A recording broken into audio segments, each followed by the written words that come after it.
cara berguru yang tepat. Fas'alu ahla zikri, sama ya, tanya ke ahlinya. Misalnya kita mau berguru, tanya ke ulama yang menurut kita recommended. Ustadz, saya mau berguru ini, siapa ustadz yang direkomendasi? Kenapa? Karena Imam Ibnu Mubarak pernah mengatakan al-isnad minad din, bersanad berguru itu menentukan sikap beragamamu, bagian dari agama. Terjemahan harfiahnya begitu, tapi terjemahan bebasnya, berguru itu akan menentukan sikap beragamamu. Salah nonton YouTube aja akan beda sikap. Suami istri bisa nggak tidur bareng, di grup bisa nggak sapa-sapaan lagi, bisa left ya. Bahkan udah jadi murid kita, cuma karena nonton YouTube-nya beda sama kita, grupnya beda sama kita, udah. Jadi tanya ke ahlinya. Nah, jadi kata Imam Ibnu Mubarak dan Ibnu Sirin mengatakan fanzur amman ta'khuzuna dinakum. Ibnu Sirin wafat 110 Hijriah. Perhatikan kamu berguru ke siapa. Maksudnya perhatikan itu, dia punya guru nggak? Gurunya nyambung nggak ke Rasulullah ilmunya? Maka jangan berguru kepada yang bergelar, berguru kepada yang punya guru. Mau dia bergelar nggak ada masalah. Nggak penting doktor LCMA, nggak penting. Yang penting dia punya guru nggak, nyambung ke Rasulullah. Mau ngajar anak Quran, cari guru yang punya sanad Quran. Sanad itu kadang nggak mesti namanya bersanad. Misalnya pesantren ini, pesantrennya terkenal dengan ahlus sunnah yang moderat, yang toleran, yang bagus, udah berakhlakul karimah, masukin situ. Kita mungkin nggak semua punya kemampuan untuk mencek silsilah. Kami jaga itu Bapak Ibu. Jadi saya kalau belajar hadis, saya cek silsilahnya sampai ke Nabi. Belajar hadis saya cek, belajar zikir, karena kalau belajar zikir itu namanya tarekat. Belajar tarekat, kalau nggak ketahuan sanadnya, bisa-bisa nanti silsilahnya ke iblis kan, bahaya.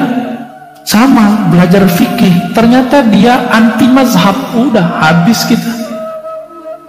Gelarnya doang yang bagus. Belajar akidah, tapi nggak jelas akidahnya ahlus sunnahnya ke siapa, jadi ekstremis. Jadi bergurulah kepada orang yang bersanad, berijazah, yang punya guru gitu. Caranya, Ustadz dulu pesantren di mana, ngaji ke siapa, boleh nanya gitu, tapi bahasanya yang elegan. Jangan langsung bilang, Ustadz ente sanadnya kemana, jangan gitu nanyanya ya. Ustadz kalau boleh tahu Ustadz dulu ngaji di mana tuh gitu. Kalau pengurus kan nanyanya halus, Ustadz boleh nggak minta biografi untuk disebar ke jamaah gitu. Ya itu boleh, itu cara itu boleh, minta begitu sopan.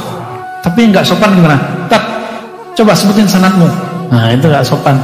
Itu hanya boleh kalau lagi sidang disertasi ya. Ini yang dilakukan oleh ulama di Naisapur dan di Baghdad ketika nguji Bukhari. Maka Imam Bukhari kemudian dikasih gelar oleh ulama Naisapur jadi Tabibul Hadis. Itulah gelar doktor pertama, Tabibul Hadis, dokter hadis. Itu gelar pertama dalam Islam. Masuk lagi ke barat menjadi dokter, balik lagi ke kita. Sekarang jadi PhD dan dokter. Ya kan? Dulu Indonesia pernah doktorandus ya. Doktors, banyak dokternya. Jadi bertanya gitu boleh. Bertanya sanad dengan cara yang elegan ya. Jadi jangan, kita bukan level penguji tapi nanyanya kayak nguji. Itu nggak boleh. Apalagi yang kedua tadi tentang cara ngingetin orang ya. Sebenarnya kalimat yang benar, kalimat yang baik, kalimat yang tepat, tapi disampaikan oleh orang yang tidak tepat, itu menjadi kurang menarik. Contoh, ada kawan saya buat training motivasi menjadi orang kaya, tapi dia rumah pun masih ngontrak. Mending tinggalnya di Latinos ya. Ini saya baca tadi kayak Brazil, Spanyol gitu ya. Tapi Spanyol bukan yang Cordova. Dibuat training untuk kaya, tapi dia nggak kaya. Didengar nggak Pak? Jadi kalau bahasa Arabnya, hum sayasma'unak, mereka akan mendengar kamu ba'dama asbahta asariyan ghaniyan. Kamu baru didengar kalau kamu sudah jadi kaya. Kata-katamu dikit langsung jadi viral, ya kan? Jadi kalau yang ngomong itu orang-orang selebriti atau konglomerat, itu kata-katanya ngefek. Tapi kalau ngomong selevel atau di bawah, maka dia nggak masuk. Jadi ibu jangan lewat ibu, jangan ngomongnya lewat jalur orang yang dia hormati.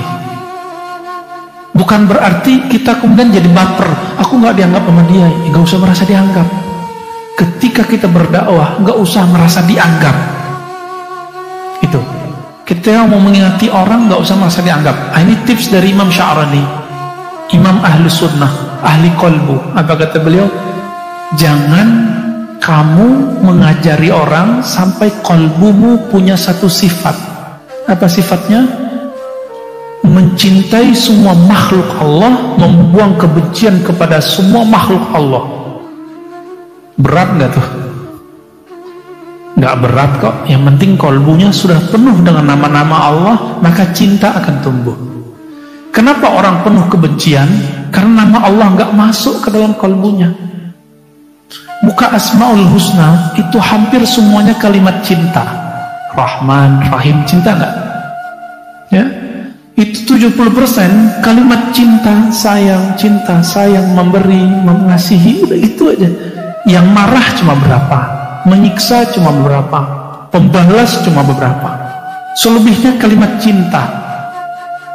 Jadi jika ingin mendekatkan diri kepada Allah, ingin kata-katanya diterima oleh makhluk seperti hamba-hamba menerima dari Allah, maka caranya bergantunglah kolbunya dengan nama-nama Allah. Jadi tipsnya begitu. Tipsnya begitu ya. Sebagai penutup, ulama kita supaya kolbunya dihiasi dengan nama Allah, ada namanya Syekh Shah Waliullah, ahli hadis dari India yang lama di Madinah terus ke India. Itu kalau zikir setiap hari nggak kurang dari 5.000 sampai 10.000. Kita mungkin nggak sanggup, minimal zikir pagi sore. Nah, ayatnya padahal nggak begitu. Al-Ahzab ayat 41. Ya ayyuhallazina amanu zkurullaha dzikran katsira sabbihuhu bukratan wa asila. Beda kita dengan ulama itu apa? Kita cuma ngamalkan ayat 42, tapi tidak ngamalkan ayat 41. Hai orang beriman, sebut nama Allah sebanyak-banyaknya. 1.000 banyak nggak? 10.000 banyak? 100.000 banyak? Nah, itu yang disebut banyak. Terus bertasbihlah pada saat pagi dan sore. Ini yang kita sebut zikir pagi.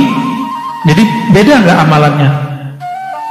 Zikir pagi sore orang awam, zikir sebanyak-banyaknya, itu yang disebut waliullah, ulama.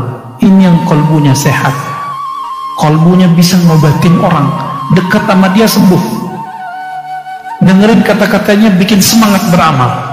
Ini kolbu yang ayat 41 surah Al-Ahzab, surah 33 ayat 41. Tapi kalau levelnya berlevel 2, zikir pagi sore, itu kekuatannya baru pagi dan sore juga, ya. Belum bisa kekuatannya setiap saat. Kenapa guru itu bisa mengobati orang walaupun lagi tidur? Karena tidurnya pun ngikut Rasulullah Sallallahu Alaihi Wasallam. Tidurnya pun ingat Allah. Makannya pun ikut Nabi, ingat Nabi Sallallahu Alaihi Wasallam, ingat Allah Ta'ala. Diamnya pun ingat Allah. Wajar kalau mereka diamnya pun bisa membimbing umat, apalagi kalau sudah berbicara. Udah 610 Pak. Cukup ya. Terima kasih telah diundang ke tempat ini. Saya agak jauhan aja dikit ke Pengasinan Sono Sawangan. Semoga jalannya Bu beda sama jalan BSD.